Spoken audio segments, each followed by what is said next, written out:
Chapter का नाम क्या है? चैप्टर का नाम है आपका कोऑर्डिनेट ज्योमेट्री, है ना, कोऑर्डिनेट ज्योमेट्री। और हिंदी में हम इसको क्या बोलते हैं? हिंदी में बोलते हैं निर्देशांक ज्यामिति। ठीक है।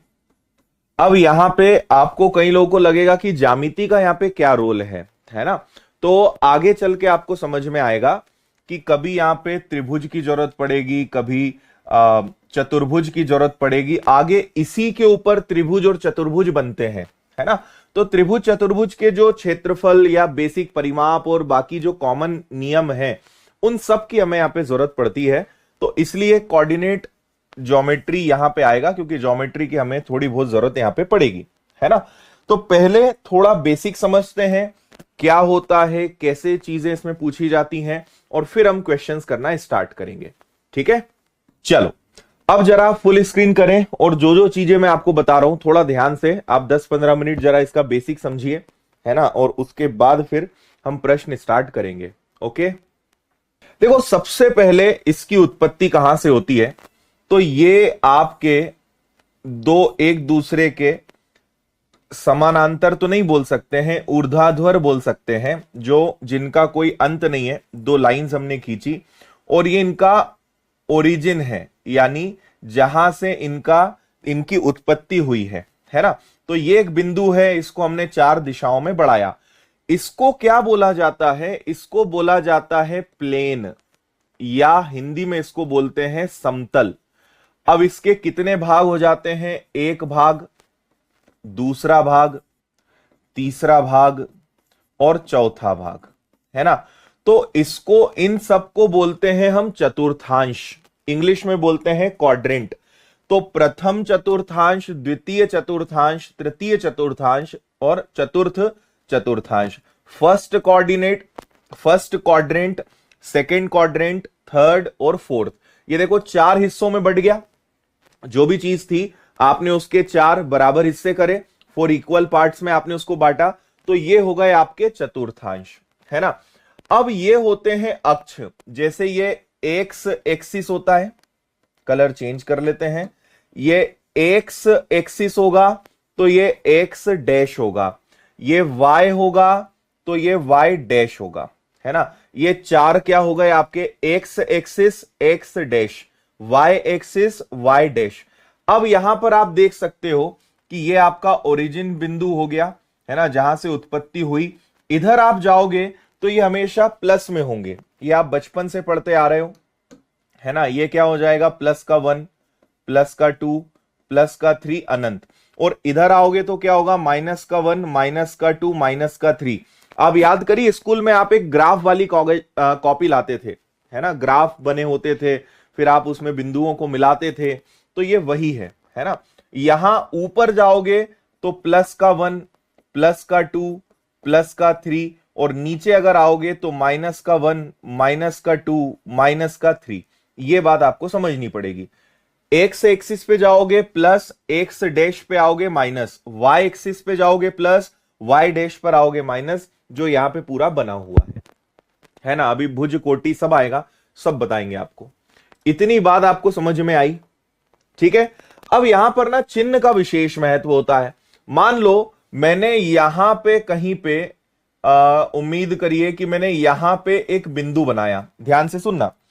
अगर मैं यहां पर कोई बिंदु बनाता हूं तो इसको अगर मैं मिला दूं तो ये यहां 4 पे जुड़ रहा है, और यहां पर ये मान लो 5 पे जुड़ रहा है ना? ये एक बिंदु है, और इस बिंदु को हम क्या कहेंगे? 4 और 5।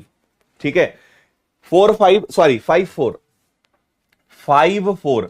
इसका नियम होता है कि हमेशा एक्स एक्सिस वाला जो पॉइंट होगा वो पहले आएगा और वाई वाला बाद में आएगा, हमेशा एक्स पहले वाई बाद में। तो इस बिंदु का एड्रेस क्या होगा? इस बिंदु का पता होगा कि ये एक्स एक्सिस पे 5वें पॉइंट पे है और वाई पे ये 4थे पॉइंट पे है। इस बिंदु का ये एड्रेस हो गया एक्स और वाई। अब यहां पर आपको एक बात समझनी है कि इस फर्स्ट क्वाड्रेंट में जो भी बिंदु आएंगे उसके दोनों के मान प्लस होंगे, हाँ या ना? ये जो आपका पूरा क्वाड्रेंट है पहला वाला, इसमें एक्स और वाई दोनों पॉजिटिव है, तो यहां पे दोनों जो बिंदु होंगे वो क्या होंगे, प्लस में होंगे। यानी दोनों कोऑर्डिनेट जो होंगे, निर्देशांक जो होंगे, उनके मान किस में होंगे, प्लस में होंगे। लेकिन जब आप सेकेंड क्वाड्रेंट में आओगे तो आप यहां देखिए, एक्स माइनस हो जाएगा, वाई प्लस हो जाएगा। तो एक्स की वैल्यू माइनस में आनी है और वाई की वैल्यू किस में आनी है, प्लस में। तो सेकेंड क्वाड्रेंट में एक्स नेगेटिव होता है और वाई पॉजिटिव होता है, तो उनके जो कोऑर्डिनेट्स होंगे वो भी ऐसे ही आएंगे। अब थर्ड क्वाड्रेंट में क्या होगा, थर्ड क्वाड्रेंट मतलब इसमें देखो एक्स भी नेगेटिव, वाई भी नेगेटिव, तो एक्स और वाई दोनों कैसे आएंगे, नेगेटिव।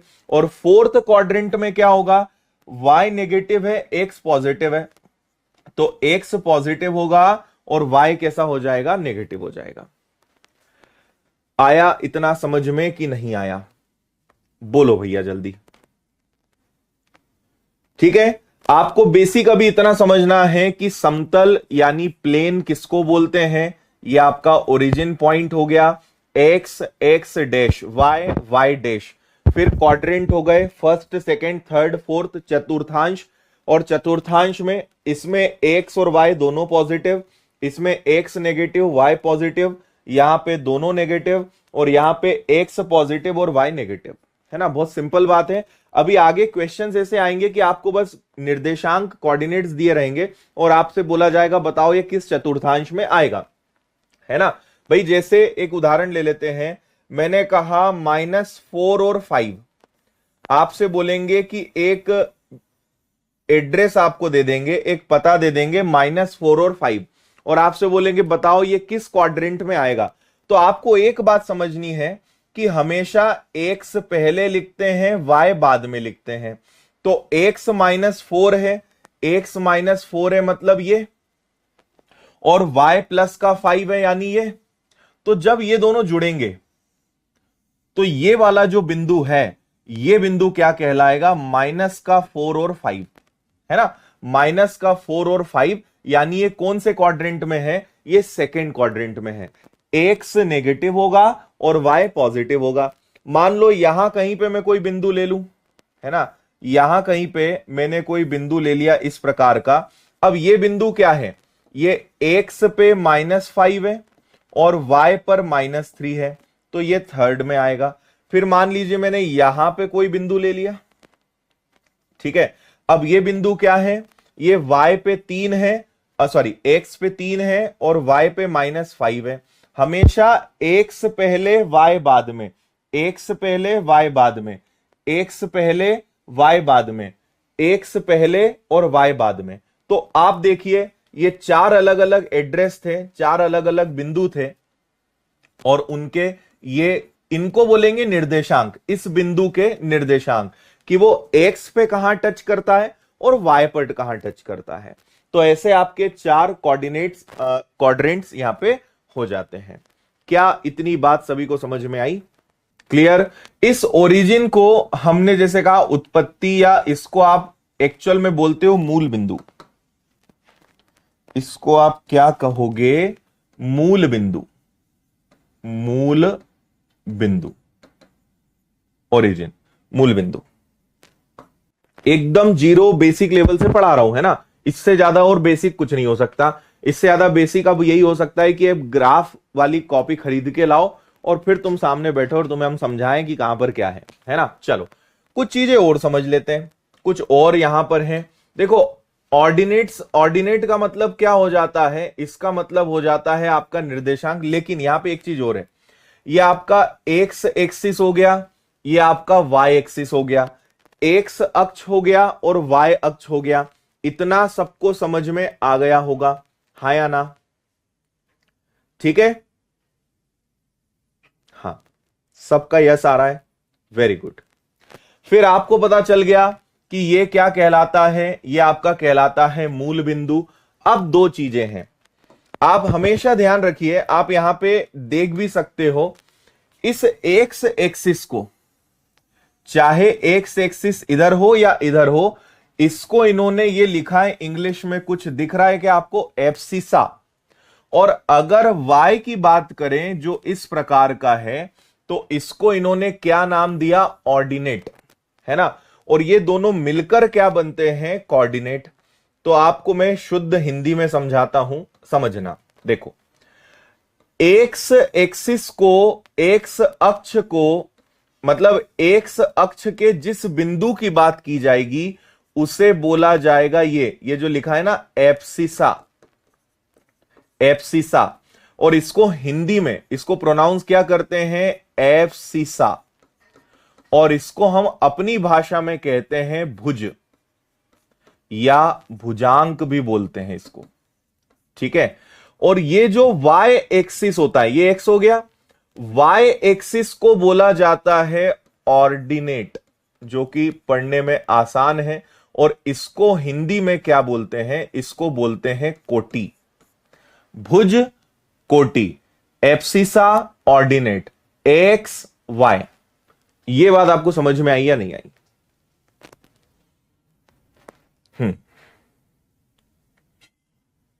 ठीक है। एक्स एक्सिस इधर हो या इधर हो, जिस बिंदु की बात करते हैं या एक्स के जिस बिंदु की बात करते हैं उसको एब्सिसा बोलते हैं। हिंदी में हम मोस्ट कॉमन यूज करते हैं भुज।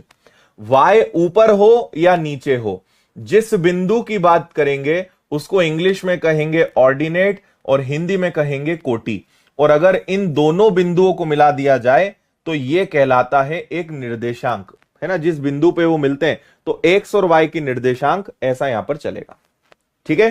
तो एक हो गया भुज, एक हो गया कोटि। ये दोनों बातें आप अब समझ गए होंगे, ठीक है।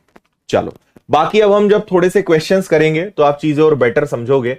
तो जरा क्वेश्चंस पे ध्यान देना आप, है ना, चिंता ना करना।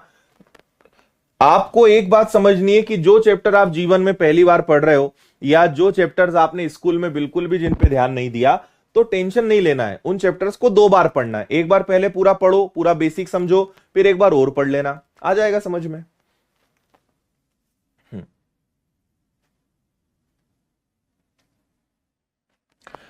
एक्स अक्ष से एक बिंदु -5 और 5 की दूरी पर है ना। तो आपसे बोला है the distance of a point from x axis is. आप सबसे पहले क्या करेंगे? आप एक प्लेन बनाओगे, यानी समतल बनाओगे। अब इन्होंने क्या बोला कि एक -5 है और एक 5 है, एक माइनस का 5 है और एक 5 है। हमेशा सबसे पहले वाले को x बोलते हैं, बाद वाले को y बोलते हैं। x कब होता है माइनस? जब यहां हो। तो भाई ये x डैश जो है इस पे माइनस चलता है और y पॉजिटिव इस पे होता है, तो y आपका यहां होगा। इसको मैंने इधर बढ़ाया, इसको मैंने इधर बढ़ा दिया, है ना। इन दोनों को जब हमने मिलाया तो ये जो बिंदु होगा ये कहलाएगा -5 और 5। तो आपसे बोला है कि इस बिंदु की एक्स एक्सिस से दूरी बताइए, यानी आपको ये डिस्टेंस पता लगानी है कि यहां से यहां तक की दूरी कितनी है। तो मुझे एक बात सब लोग बताओ कि ये आपका इस सीध में है, ये मूल बिंदु है और ये यहां तक आपको जाना है। तो यहां से यहां तक की दूरी कितनी होगी भैया? 5 ही तो होगी, 5 कदम ऊपर है, ठीक है। यहां से ये 5वें पॉइंट पे है तो यहां से भी ये 5वें पॉइंट पे होगा। तो आंसर कितना आएगा? 5। और एक चीज हमेशा याद रखना, प्लस माइनस को देखकर कंफ्यूज मत होना। दूरी जिसको हम बोलते हैं डिस्टेंस, ये हमेशा पॉजिटिव होती है, हमेशा पॉजिटिव होती है। ऑलवेज प्लस में ये रहेगी, इसको ध्यान रखिए। ऑलवेज पॉजिटिव, हमेशा धनात्मक, है ना। दूरी is a kind of difference, ये एक प्रकार का अंतर होता है ना। तो डिस्टेंस कभी नेगेटिव नहीं होती, वो हमेशा पॉजिटिव होती है। ओके, क्लियर, आसान, है ना। यहां से यहां तक की दूरी, तो यहां से यहां तक की दूरी 1 2 3 4 5, तो 5वें पॉइंट पे है। बस इतना सा था। क्या बोल रहे हैं अगला? अगला है -3 और 5 किस चतुर्थांश में निहित होगा। देखो, बिना पेन उठाए अब आप आंसर दे सकते हो, अब भी जस्ट हमने किया ही है। -3 और +5 इन दोनों को अगर आप मिलाओगे तो ये कौन सा क्वाड्रेंट होता है? द्वितीय। ये यहीं आएगा ना, माइनस का 3 और प्लस का 5। पहले जो लिखा होता है वो x, बाद में जो लिखा होता है y। तो ये इस क्वाड्रेंट में ही आएगा, और अगर इस क्वाड्रेंट में ही आता है तो ये द्वितीय चतुर्थांश हुआ, ऑप्शन ए। हाँ या ना? और आगे बढ़ते हैं। एक बिंदु का भुजांक -10 और कोटि -7 है, तब वो बिंदु क्या कहलाएगा? एब्सिसा और ऑर्डिनेट आर गिवन। देखो, आपको पता है कि जो भुजांक होता है इंग्लिश में हम उसको बोलते हैं एब्सिसा, और वो हमारे लिए एक्स एक्सिस होता है। इन तीनों का मतलब एक ही है, और ये क्या है? -10 है। और दूसरा जो आपका कोटि होता है इंग्लिश में उसको ऑर्डिनेट बोलते हैं, लेकिन हमारे लिए वो क्या है आसान भाषा में? y। और ये कितना है? -7 है। तो x एक्सिस -10 है, y एक्सिस -7 है। x पहले लिखा जाता है, y बाद में। लेकिन इसको अगर बनाने की कोशिश करें हम, तो मान लो x पे -10 और y पर -7, तो यही होगा क्या? इसको अगर आप इधर बढ़ा दोगे, इसको इधर बढ़ा दोगे, तो ये जो बिंदु होगा -10 और -7 होगा। यानी ये कौन से क्वाड्रेंट में आएगा? अगर पूछते तो थर्ड में, लेकिन पूछा ही नहीं है। बस -10 और -7।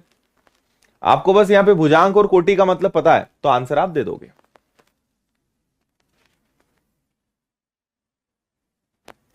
आइए यहां पर, निम्नलिखित में से कौन सा बिंदु चतुर्थांश 3 पर स्थित है?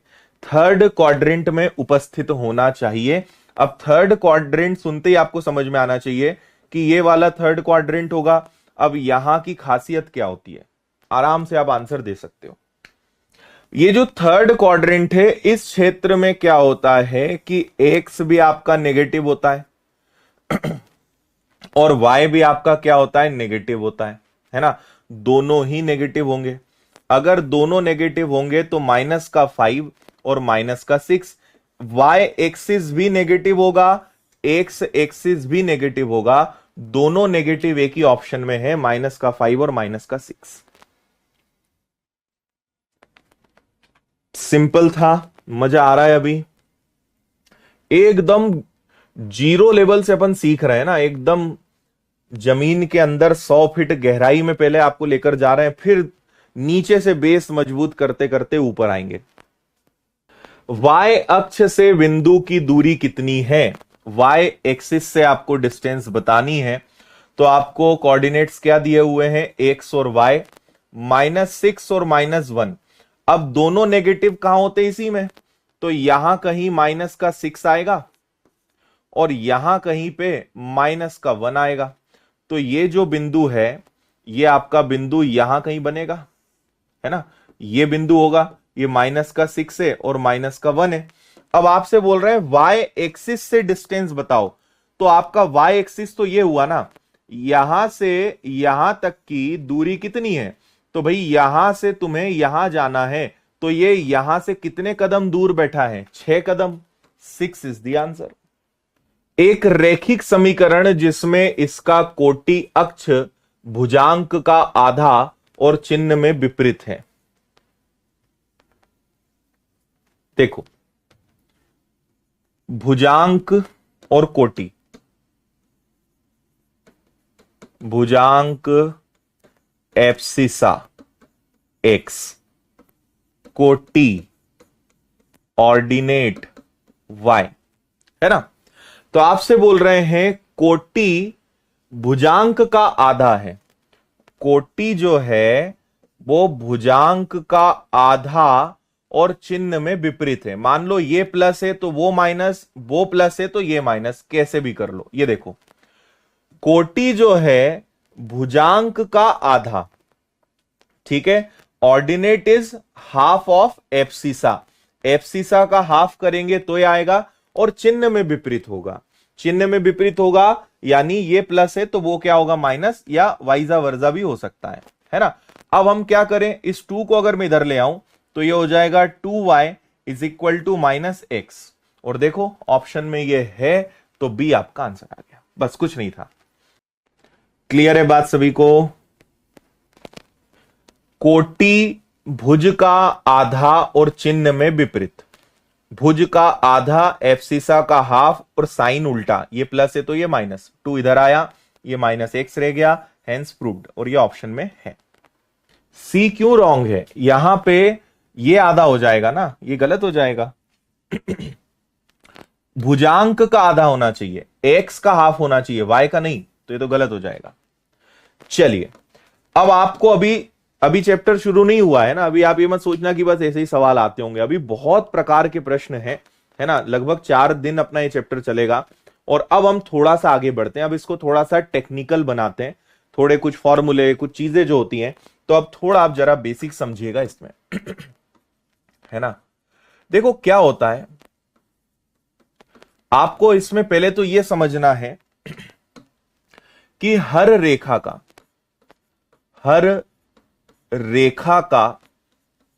एक समीकरण होता है। हर रेखा का एक समीकरण होता है। इंग्लिश में कहें तो each line has an equation. क्या बोला मैंने? हर रेखा का एक समीकरण होता है। अब देखो क्या होता है, ये आपने एक प्लेन बनाया और आपकी ये रेखा यूं गुजर गई, आपने इसके ऊपर एक लाइन खींची, है ना, आपने एक लाइन खींची जो इस प्रकार से गुजरी। अब इसने एक्स एक्सिस पर किसी बिंदु पर काटा होगा और वाई एक्सिस पर किसी बिंदु पर काटा होगा, तो इस रेखा को पता है क्या बोलेंगे? इस रेखा को हम क्या कहेंगे, या इसकी जो इक्वेशन बनेगी वो क्या कहलाएगी? रेखिक समीकरण, जिसको इंग्लिश में हम क्या कहेंगे? Linear equation. क्या बनेगा? रेखिक समीकरण या लीनियर इक्वेशन। तो पॉइंट टू बी नोटेड, जैसे पहला हो गया कि रेखिक समीकरण, रेखिक समीकरण। नाउ व्हाट इज रेखिक समीकरण? इंग्लिश में लीनियर इक्वेशन, ठीक है। और अभी जब क्वाड्रेटिक इक्वेशन बताऊंगा ना, तो आपको एक बार में समझ में आएगा। दूसरा यहां पे क्या हो जाएगा आपका? दूसरा आपका हो जाएगा द्विघात समीकरण। द्विघात समीकरण, in English quadratic equation. Clear है? अब इनके स्टैंडर्ड फॉर्म होते हैं। रेखिक समीकरण का फॉर्म होता है ax plus B Y plus C is equal to 0। द्विघात समीकरण का क्या होता है? ax square plus bx plus C is equal to 0। जो इस फॉर्म में होगा उसको द्विघात समीकरण बोलेंगे। और हमने इसके पहले ही समझा था क्या समझा था? बहुपद में आपने सारी चीजें पॉलिनोमियल्स में समझी है ना। तो ये आपका क्या हो जाएगा? रेखिक समीकरण होगा। 3 चीजें हमेशा सब में होगी, 3 गुणांक हमेशा होंगे ए बी सी, लेकिन इसका फॉर्मेट अलग चलेगा, इसका फॉर्मेट अलग चलेगा। अब अगर मैं किसी द्विघात समीकरण वाली रेखा को समतल पे दिखाने का प्रयास करूं, तो समझना इसको कैसे दिखाएंगे, है ना। ये एक प्लेन हो गया, एक समतल हो गया, और आपकी कोई रेखा इस प्रकार से गुजरी, ठीक है। तो ये जो रेखा होगी, इसका जो समीकरण बनेगा वो बनेगा द्विघात समीकरण, इंग्लिश में क्वाड्रेटिक इक्वेशन। समझे क्या बात को, है ना। अब क्यों इसको रेखिक समीकरण और इसको द्विघात समीकरण बोलेंगे? देखो, कोई रेखा, मेन हमारा जो टारगेट होता है, मेन जो हीरो है वो एक्स है ना। ये जो रेखा है, रेखिक समीकरण वाली जो रेखा होगी, ये हमेशा एक्स एक्सिस के एक बिंदु से होकर गुजरेगी। एक्स एक्सिस के एक बिंदु से होकर गुजरेगी। एक बिंदु से होकर गुजरेगी तो उसको बोलेंगे रेखिक समीकरण। लेकिन जो द्विघात समीकरण होता है, जो क्वाड्रेटिक इक्वेशन होता है, अगर उसको रेखा में बदला जाए तो वो एक्स एक्सिस पर 2 बिंदुओं पर काटती है। एक्स एक्सिस पर दो बिंदुओं पर काटती है। तो क्योंकि एक्स एक्सिस पर दो बिंदुओं पर काटती है, इसलिए एक्स के दो दो मान होते हैं। याद करो, फिर आपको एक बहुत कॉमन चीज याद दिलाता हूं, तुरंत आप समझोगे। X square minus 7x plus 12 is equal to 0। तो आप -4 और -3 और चिन्ह बदल के +4 और +3 कर देते थे, यही एक्स के मान होते थे। तो क्वाड्रेटिक इक्वेशन वाली जो आपका समीकरण है, इसमें एक्स के दो मान क्यों आते थे? क्योंकि ये जो समीकरण है, अगर इसको हम रेखा में बदलेंगे तो ये एक्स एक्सिस पर दो बिंदुओं से होकर गुजरेगा, एक बिंदु दूसरा बिंदु, तो एक्स के दो बिंदु से गुजरेगा, यानी एक्स के दो मान होंगे। तो अगर इस समीकरण को आप अगर यहां लाइन में रेखा में कन्वर्ट करोगे तो ये एक्स को एक तो +4 पे काटेगा, एक तो +4 पे काटेगा और +3 पे काटेगा। समझ आ रहा है? रेखिक समीकरण में वो एक्स के किसी एक बिंदु पे काटेगा, लेकिन द्विघात समीकरण में वो एक्स के दो बिंदु पे काटेगा। तो यहां का एक्स का मान एक ही आएगा, यहां एक्स के दो दो मान आएंगे। अगर आगे त्रिघात समीकरण आ गया, क्यूबिक इक्वेशन आ गया, तो आप समझ लो कि वो हो सकता है कि एक्स एक्सिस के तीन बिंदुओं पे काटे। वहां पे एक्स के कितने मान होंगे? 3 होंगे। अब ये जो रेखा है, इसका समीकरण क्या बनेगा? ये त्रिघात समीकरण बनेगा, क्योंकि ये एक्स को तीन एक्सिस, एक्स एक्सिस को तीन जगह काट रही है, तो एक्स के 3 मान होंगे। अब शायद आप समझ गए होंगे कि इनको द्विघात या एक्स के दो मान क्यों आते हैं, क्यूबिक में एक्स के 3 मान क्यों आते हैं, रेखिक समीकरण में एक्स का एक ही मान क्यों होता है, और बाकी शून्यक और सारी चीजें आपने लास्ट चैप्टर में सीखी है। क्लियर है?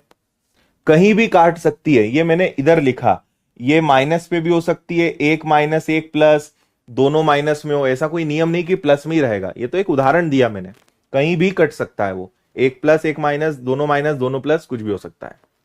चलो, अब आपको एक चीज और बताते हैं। जैसे मैं एक लीनियर इक्वेशन लेता हूं, जिसको हम क्या कहेंगे? हम कहेंगे कि रेखिक समीकरण हमने लिया। आपको अब समझ में आएगा थोड़ा खेल कि अच्छा सर ये चीजें हैं। आप मात्र अभी, मुझे लग रहा है कि अभी हो रहा है 8:25, आपने अभी आधे घंटे पढ़ा है, लेकिन आप अगर थोड़ा सा समझने का प्रयास करो तो आधे घंटे में जो चीजें मैंने सिखाई है, आप में से 70-80% लोग अपने पूरे स्कूल के जीवन काल में, कितने ही वर्षों में आप इतनी सी चीज नहीं सीख पाए, जो आप कितनी देर में सीख गए?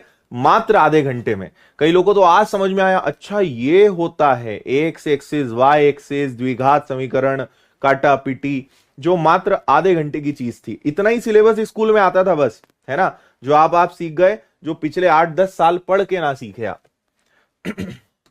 चलो, अब आपको एक चीज बताते हैं। देखो, रेखिक समीकरण का स्टैंडर्ड फॉर्मेट क्या होता है? ax + v + c, है ना, और इक्वल में 0।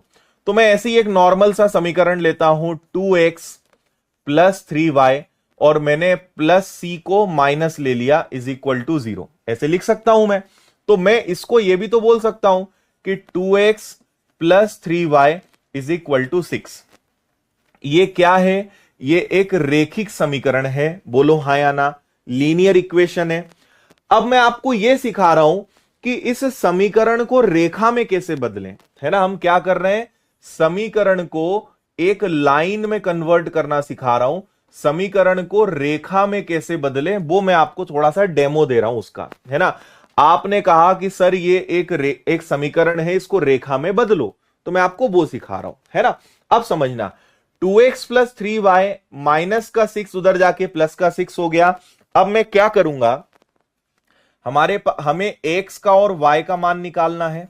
तो कैसे निकालते हैं, बात बहुत ध्यान से सुनना, ठीक है। अगर इस समीकरण में मान लो मैं x को 0 ले लूं, सोचो जरा, अगर x का मान 0 हो जाए तो ये पूरा 0 हो जाएगा, तो 3 से ये कटेगा, तो y का मान क्या हो जाएगा? 2। समझ में आया? अगर x को मैं 0 ले लूं, मैं तरीका सिखा रहा हूं समीकरण को रेखा में कैसे बदलते हैं। अगर x को 0 ले लूं तो ये पूरा बन जाएगा 0, तो ये हट गया, 3 दूनी 6 यानी y का मान 2। अगर मैं y को 0 ले लूं, मान लो ये 0 हो जाए, ये आपका हट गया है ना, ये आपका हट गया, तो 2 से ये कटेगा, तो उस केस में x की वैल्यू कितनी आएगी, x की वैल्यू 3 आएगी। अगर x 0 तो 3 दूनी 6, y का मान 2। अगर y 0 तो 2 तिया 6, x का मान 3। हाँ या ना? तो अब मुझे बताओ इसको हम कैसे लाइन में कन्वर्ट करेंगे। हमारे पास दो बिंदु हैं, है ना, दो बिंदु हैं। देखो, एक बिंदु है 0 2, एक बिंदु क्या है 0 2, और एक बिंदु क्या है 30, है ना।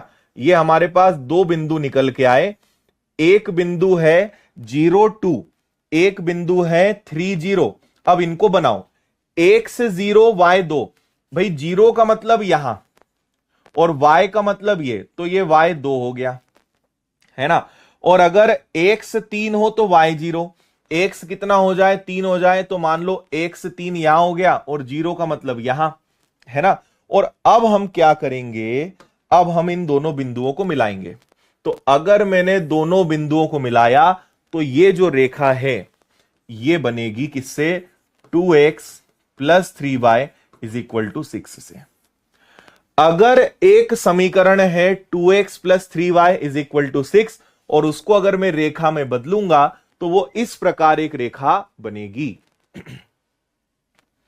आया या नहीं आया, है ना।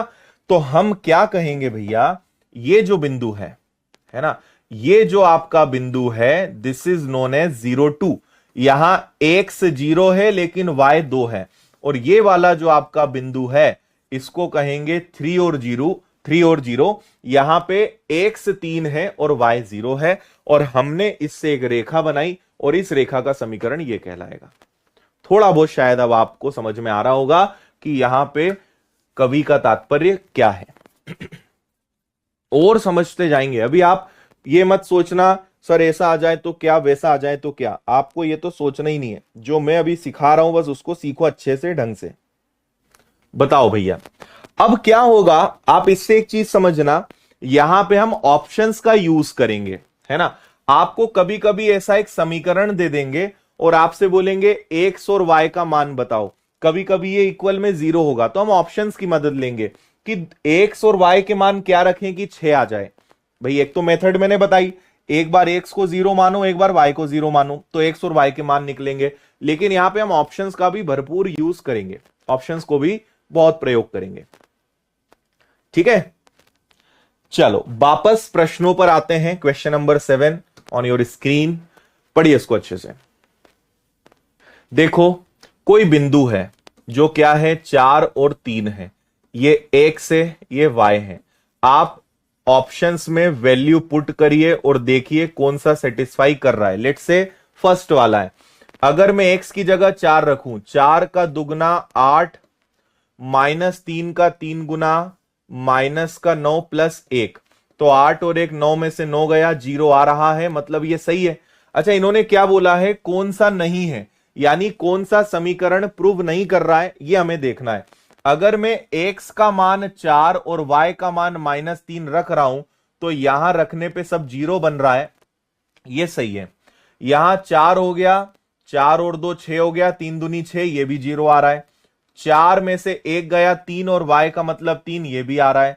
यहां रखेंगे 4 और 1 5, 5 में से 3 गया, यहां पे 2 आ रहा है, प्लस का 2 आ रहा है, यानी इसका आंसर क्या हो जाएगा, ये आंसर आएगा। यहां पे x और y का मान रखने पे 0 नहीं आ रहा है, D is the answer. D आपके प्रश्न का बिल्कुल सही जवाब होगा। डी से आप संतुष्ट नहीं कर पाएंगे।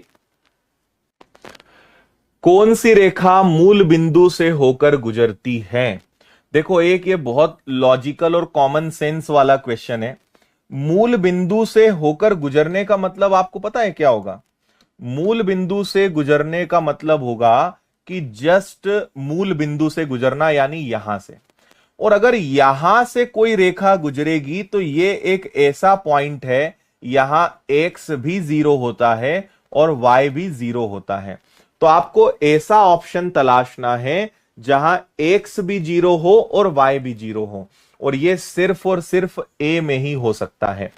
लेट्स से x की वैल्यू अगर 0 मानेंगे तो 3 का भाग दोगे तो 0 में किसी का ही भाग दोगे, वो 0 ही आना है, तो y 0 हो जाएगा। अगर x को 0 मानेंगे तो y 0 हो जाएगा, और अगर y को 0 मानेंगे तो भी x 0 हो जाएगा। तो ये सिर्फ और सिर्फ a वाले इक्वेशन से ही संभव है, इसके अलावा किसी से x और y 0 नहीं आ सकते। a is the answer. ठीक है, या आप अगर चाहें तो आप x और y की वैल्यू पुट कर दें, तब भी फर्स्ट वाला ही। भाई मूल बिंदु से गुजरने का मतलब है कि वहां x भी 0 होना चाहिए, y भी 0 होना चाहिए। तो अगर मैं x की वैल्यू 0 रख दूं, y की वैल्यू 0 रख दूं तो 0 आ जाएगा। लेकिन क्या बाकी किसी में आ पाएगा?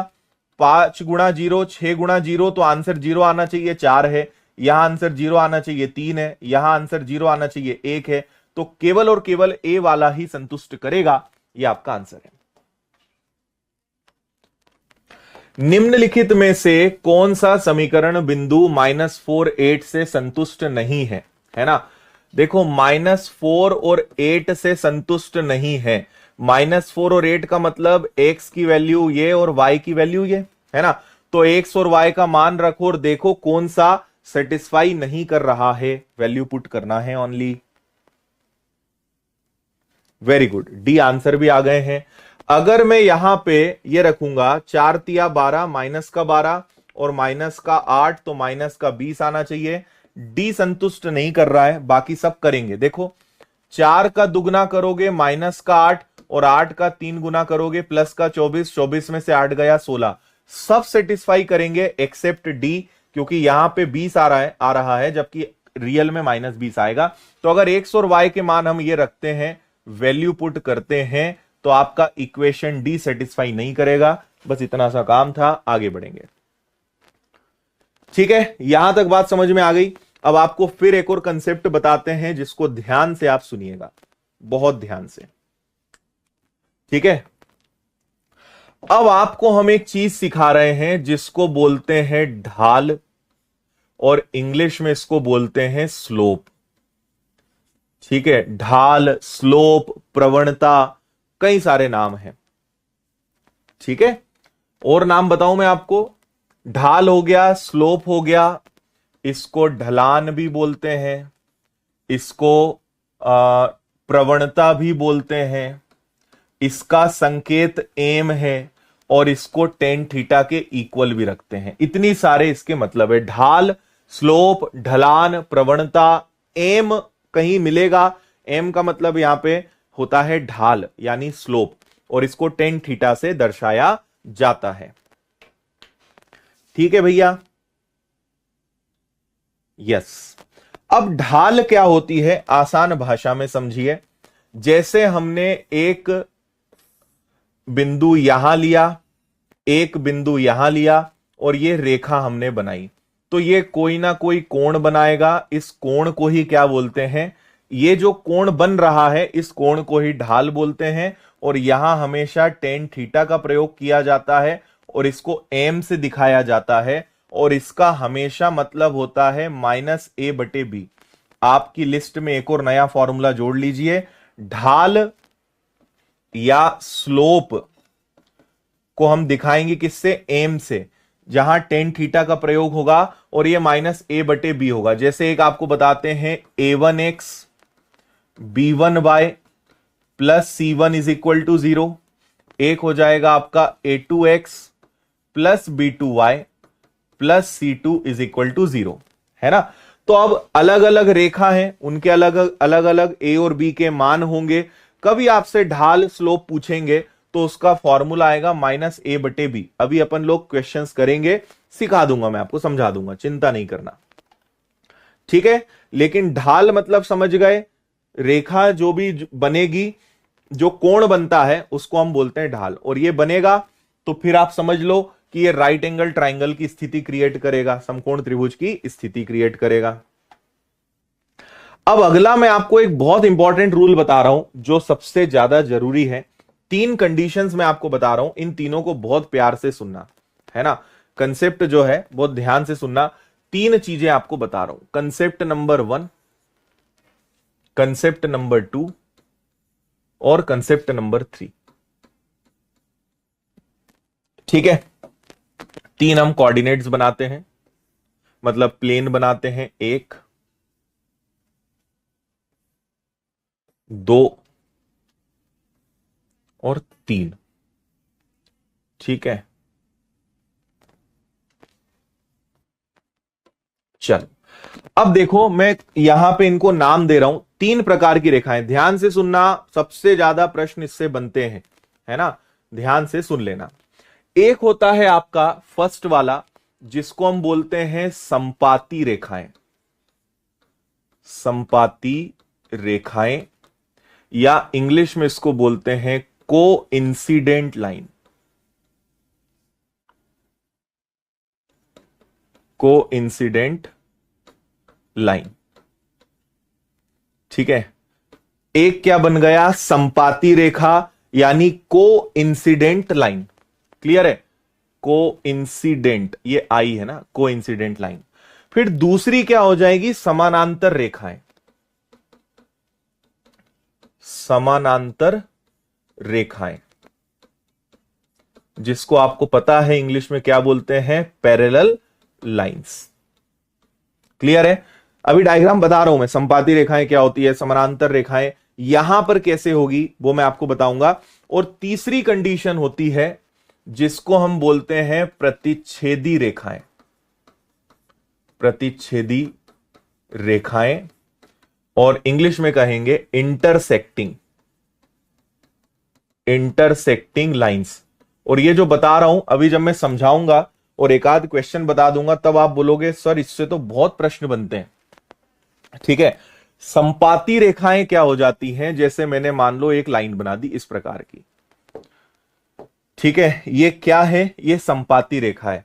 ये अगर सही बताऊं तो ये एक के ऊपर एक 2 रेखाएं रखी हुई है ना। 2 रेखाएं अगर एक के ऊपर एक रखी जाए पर दिखेगी तो कोई भी एक, मान लो इसी के ऊपर मैं एक रेखा और रख दूं।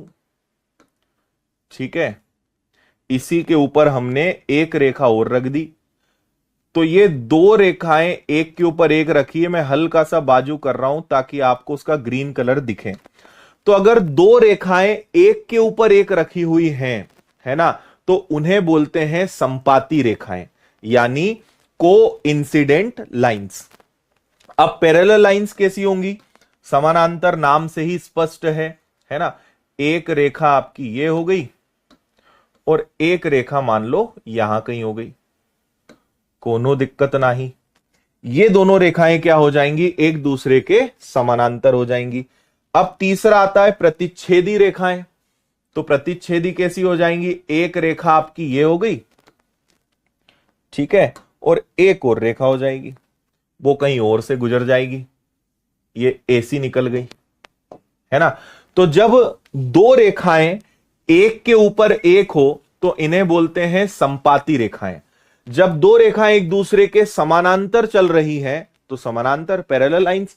और अगर 2 रेखाएं एक दूसरे को काट रही हैं तो इसे बोलेंगे प्रतिच्छेदी रेखाएं, यानी इंटरसेक्टिंग लाइंस। क्लियर है बात, समझ में आ गई। अब यहां पर ना आपसे जो प्रश्न पूछे जाते हैं वो ये कि संपाती रेखाओं के कितने हल होते हैं, संपाती रेखाओं के कितने सॉल्यूशंस होते हैं। तो इसका जवाब होता है अनंत, इंग्लिश में कहेंगे इनफाइनाइट। अभी आपको मैं समझा रहा हूं, है ना, क्लियर है। संपाती रेखाओं के कितने हल होते हैं, अनंत। अगर पूछेंगे समानांतर रेखाओं के कितने हल होते हैं, कोई हल नहीं होता, कोई हल नहीं, इंग्लिश में बोलेंगे नो सॉल्यूशन। ठीक है, और प्रतिच्छेदी रेखाओं के कितने हल होते हैं, तो इसको बोलते हैं अद्वितीय हल।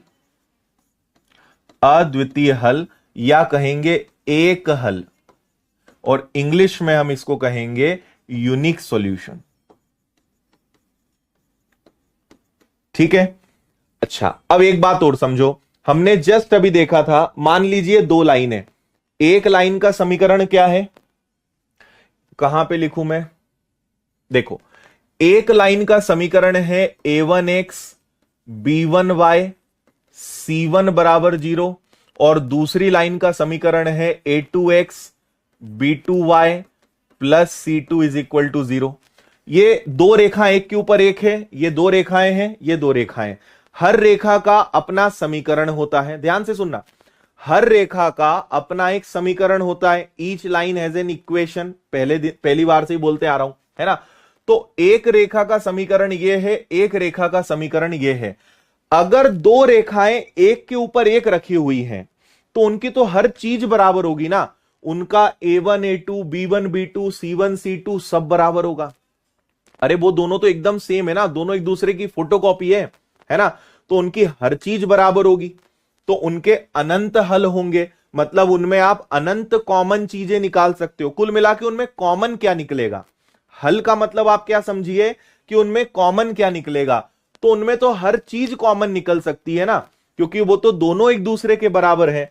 तो हम यहां क्या बोलते हैं कि अगर दो रेखाएं संपाती हैं, कोइंसिडेंट हैं, तो उनकी हर चीज बराबर होगी। a1 बटे a2, b1 बटे b2 और c1 बटे c2 सब बराबर होगा। ये किसमें होगा भैया, संपाती रेखाओं में, है ना।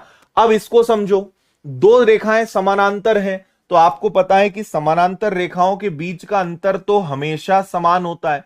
भाई इनको आप कितना भी आगे बढ़ा दो, क्या ये कभी एक दूसरे को किसी जगह पे काटेंगी, ये कहीं पे एक दूसरे को काटेंगी ही नहीं, है ना। दोनों आगे बढ़ती जाएंगी, ये भी बढ़ रही है, ये भी बढ़ रही है, क्या ये दोनों को कभी काटेगी नहीं, क्या इनमें कुछ कॉमन निकलेगा नहीं। इसलिए हम क्या बोलते हैं कि इनका कोई हल नहीं निकलेगा, इनमें कुछ कॉमन नहीं निकलेगा, क्योंकि ये कहीं भी जाके काट नहीं रही है। बात समझ में आ रही है, ठीक है। तो यहां पे क्या होता है, हम इसको बोलेंगे कि भैया a1 और a2, ठीक है, b1 और b2 तो बराबर हो सकते हैं, लेकिन यहां c1 और c2 बराबर नहीं हो सकता। और यहां पे कौन सा कंसेप्ट आता है एक्चुअल में, स्लोप का या ढाल का। कारण क्या है कि देखो, अगर मैं आपसे बोलूंगा कि इनमें क्या कोण बन रहा है, अगर हम यहां पे देखेंगे तो इसका अपना एक कोण बन रहा होगा और इसका अपना एक कोण बन रहा होगा। ये कोण दोनों के बराबर होंगे, दोनों की ढाल बराबर होगी, और ढाल किससे तय होती है, ए और बी से, है ना। तो दोनों का कोण बराबर हो सकता है और ढाल तय होती है ए और बी से। तो a1 और b1 a2 b2 बराबर हो सकते हैं, लेकिन c1 c2 बराबर नहीं हो सकता। उनकी कहां तक की लंबाई है ये कहीं नहीं हम बता सकते, तो ये आउट हो जाएगा। दोनों का स्लोप, दोनों का ढाल कैसा होगा, दोनों का ढाल समान होगा, यानी उनका एंगल सही बन रहा होगा। भाई इस रेखा से जो कोण बनेगा वो सेम बनेगा दोनों का, इसलिए। और ढाल डिपेंड करता है ए और बी पे, तो a1 a2 b1 b2 बराबर हो सकते हैं, लेकिन c1 c2 का कुछ नहीं कहा जा सकता। और दोनों रेखाएं क्योंकि कभी भी कहीं एक दूसरे को नहीं काटेंगी, तो यहां पे कोई कॉमन नहीं निकलेगा, कुछ भी कॉमन नहीं निकलेगा, कोई हल नहीं। आ रही बात समझ में। तीसरी और आखिरी चीज, प्रतिच्छेदी रेखाएं, जिसमें हम क्या कंसेप्ट का प्रयोग करते हैं, भाई एक रेखा अलग भाग रही है, एक अलग भाग रही है, तो इनका तो अभी a1 और a2 का ही ठिकाना नहीं है। इसका a1 a2 अलग होगा, इसका b1 b2 अलग होगा, तो इनके जब a1 a2 और b1 b2 का ही ठिकाना नहीं है, तो c1 c2 तो पिक्चर के बाहर रहता है। अच्छा, क्योंकि दो रेखाएं हैं, प्रतिच्छेदी है, इंटरसेक्टिंग है, तो ये किसी एक बिंदु पर एक दूसरे को काटेंगी, एक बिंदु पर ये काटेंगी, इसलिए इनका एक हल होगा, कुछ एक पॉइंट कॉमन होगा, उसको इंग्लिश में यूनिक बोलते हैं, हिंदी में अद्वितीय बोलते हैं, मतलब उसका एक हल होगा। समझ में आ रहा है। तो ये कंसेप्ट यहां पर है। उम्मीद कर रहा हूं कि आपको अब थोड़ा समझ में आया होगा इतनी अच्छी चित्रकारी से कि किसका मतलब क्या होता है। बस ये आप समझ लेना, कोई बोलेगा अनंत हल, कोई बोलेगा कोई हल नहीं, कोई बोलेगा अद्वितीय हल। अनंत हल तो समझ लेना इनकी बात चल रही है, कोई हल नहीं तो समझ लेना इनकी बात चल रही है, अद्वितीय हल मतलब इसकी बात चल रही है। चलो एक क्वेश्चन कराते हैं, उससे आपको थोड़ी भावनाएं और क्लियर होंगी इस प्रश्न की। क्वेश्चन देखो आप, एक आपके पास समीकरण है 2x + 3y = 2k। ओके भैया। और एक आपके पास है 5x प्लस के वाई बराबर -2। और यहां पर आप ध्यान दो, अद्वितीय हल, इंग्लिश में लिखा होगा यूनिक सॉल्यूशन। अब मुझे बताओ यूनिक सॉल्यूशन कब बनता है? इसको थोड़ा सा मैं नीचे लिख रहा हूं, 5x प्लस के वाई बराबर -2। अद्वितीय हल कब बनता है? जब एक रेखा कहीं जा रही हो और एक रेखा कहीं जा रही हो, है ना? तो यही केस अद्वितीय हल का बनेगा। तो अद्वितीय हल में हमने अभी जस्ट सीखा कि इनके a1 a2 और b1 b2 ही बराबर नहीं होते। a1 upon a2 and b1 upon b2 ही बराबर नहीं होते हैं। यही अद्वितीय हल का मतलब होता है, हाँ या ना? है ना? आपको सब समझाया मैंने। दो रेखाएं हैं, अद्वितीय हल क्यों बोलते हैं? a1 a2 b1 b2 बराबर क्यों नहीं होते? कंसेप्चुअली आप थोड़ा सा यहां पे समझे होंगे, है ना? तो अब यहां पे आपको क्या करना पड़ेगा, इनको थोड़ा सा आपको समझना पड़ेगा। ठीक है भैया, हम इसको कहेंगे a1, इसको कहेंगे b1, इसको कहेंगे c1, इसको कहेंगे a2, इसको कहेंगे b2, इसको कहेंगे c2। और हमने पॉइंट किससे पकड़ा? इन्होंने कहा अद्वितीय हल, यूनिक सॉल्यूशंस। अद्वितीय हल यूनिक सॉल्यूशन यानी दोनों रेखाएं एक दूसरे को इंटरसेक्ट कर रही है और उसमें a1 a2 b1 b2 बराबर नहीं होते। a1 की वैल्यू कितनी? 2, a2 की वैल्यू कितनी? 5, b1 की वैल्यू कितनी? 3 और b2 की वैल्यू कितनी? k, हाँ या ना? तो k को, और ये बराबर नहीं होते, तो k को इधर ले जाओ, 5 तिया 15 बटे में 2 और ये बराबर नहीं होंगे, तो k बराबर नहीं होगा 15 बटे 2 के। ए वाला इज द आंसर।